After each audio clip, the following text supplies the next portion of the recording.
Dimanche 2 avril, à l'heure où le plus grand salon horloger du monde, Watches and Wonders Geneva, accueillait dans le cadre d'une édition record 43 000 visiteurs, l'équipe de NTD a souhaité éviter les bains de foule et les groupes de luxe de l'industrie horlogère pour leur préférer des visiteurs au goût raffiné et les savoir-faire traditionnels de la haute horlogerie.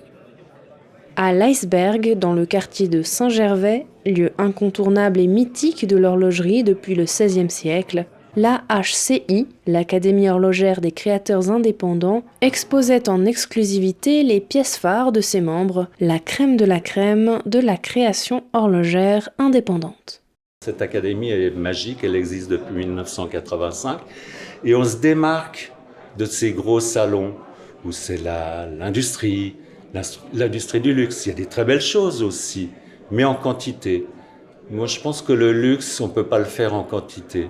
Le luxe doit être réduit à des pièces uniques et à des chefs-d'œuvre, à des pièces d'art. C'est ce qu'on fait, nous, ici à l'Académie. Diplômé de l'école d'horlogerie de Genève, Antoine Pretioso est devenu indépendant en 1981. Après avoir créé sa propre marque, il a déposé de nombreux brevets et produit une multitude de créations exceptionnelles, appréciées par les amateurs de garde-temps et les connaisseurs du monde entier.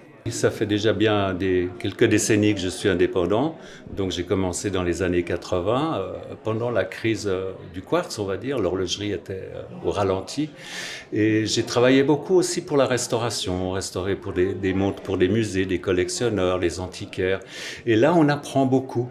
Quand on répare des montres, c'est une sorte de voyage dans le temps.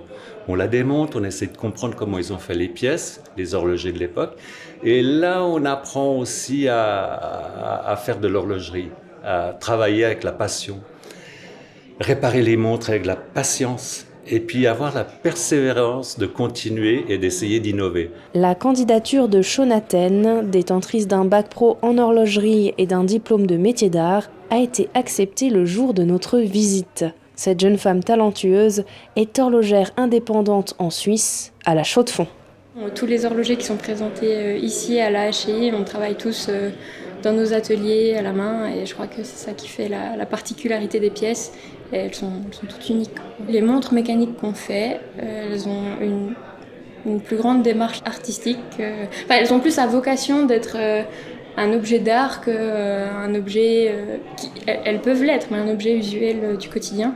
Et c'est vrai que quand on arrive à toucher et à faire ressentir des émotions aux personnes qui portent nos créations, je dirais pour moi c'est la seule chose que je demande, quoi. Pour ces artisans hors du commun, la haute horlogerie est un art, une quête de l'excellence.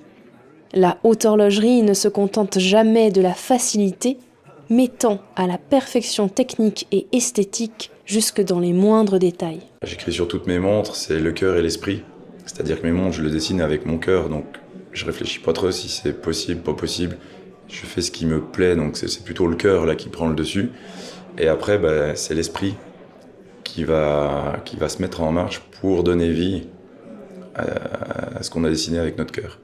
Donc j'ai toujours gardé cette philosophie et elle continue à me parler énormément. Et je vois que mes projets, si on arrive à respecter ça, ça marche. Né dans une famille d'horlogers depuis plusieurs générations, passionné de montres depuis toujours, David Cando a intégré la maison Jaeger-LeCoultre comme apprenti.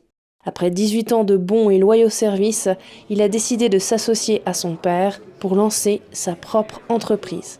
Il m'a fallu 17 ans pour sortir la première pièce, mais c'est même pas qu'il m'a fallu, parce que j'avais pas de délai, de temps.